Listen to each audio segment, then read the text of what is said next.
Olá pessoal, hoje vamos falar sobre nichos, apoio, grampo de retenção e grampo de oposição.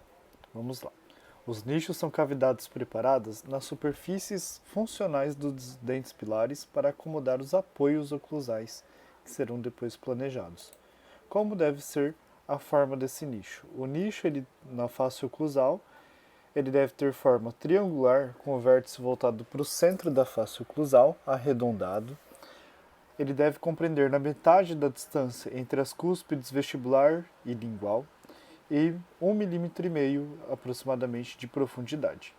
A parede pulpar deve ser perpendicular ao longo do eixo do dente e, quando em dentes monorradiculares, a extensão proximal deve abranger pelo menos metade da raiz e, em dentes multirradiculares, pelo menos uma dessas raízes.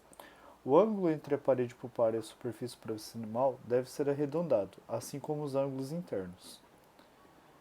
Quando nós temos presença de nichos em dentes anteriores, a parede cervical deve ser perpendicular ao longo do eixo do dente e a parede lingual não deve interferir no eixo de inserção e remoção desse dente.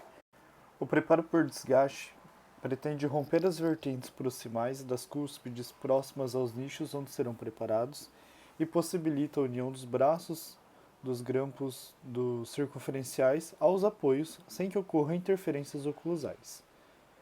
Podemos utilizar a broca 2131 para a confecção dos nichos, onde ela tem uma conformidade tronco-cônica e iremos aprofundar aproximadamente 1,5 mm para que não ocorra a exposição de dentina.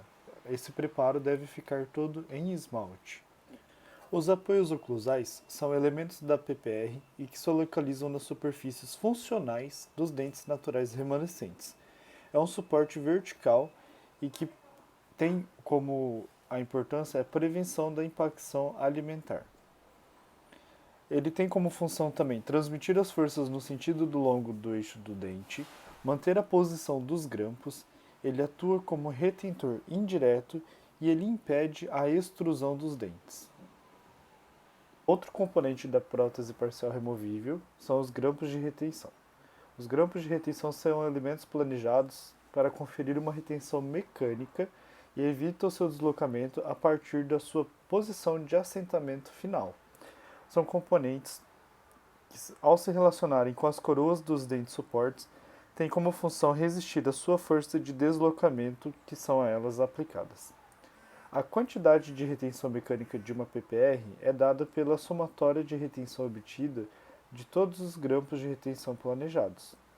Então, qual será a quantidade de retenção necessária para uma PPR?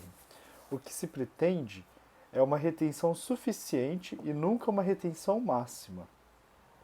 A quantidade de retenção deve ser a mínima possível para manter a prótese em posição durante a sua função, onde eu vou ter uma mínima retenção e promover uma máxima estabilidade. Como exemplos de grampos de retenção, temos o grampo circunferencial, MDL modificado, grampo tipo Roach, grampo de cíngulo. O circunferencial ele apresenta no terço mais próximo ao apoio uma rigidez. No terço médio ele é semi-rígido e no terço final, na sua parte final, é a parte flexível do grampo de retenção nos tipos circunferenciais. Eles irão se originar no apoio e atua no sentido ocluso cervical. Possui ação por abraçamento, no menor ângulo com o dente, e menor ação retentiva.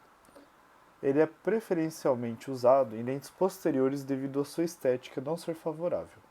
O grampo MDL modificado, ele tem como objetivo atuar no sentido inciso cervical, dividido em terços, e possui ação também por abraçamento.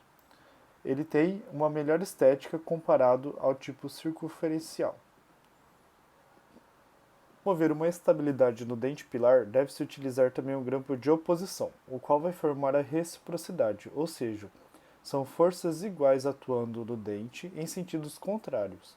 Com isso, elas irão se anular.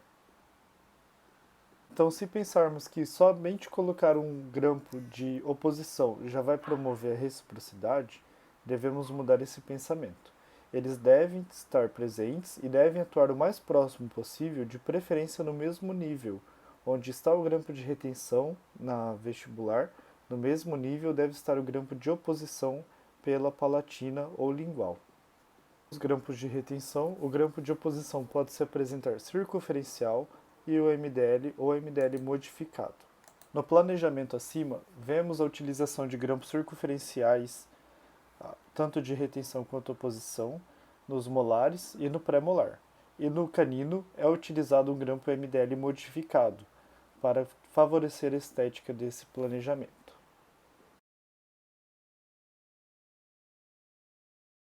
Muito obrigado e até a próxima!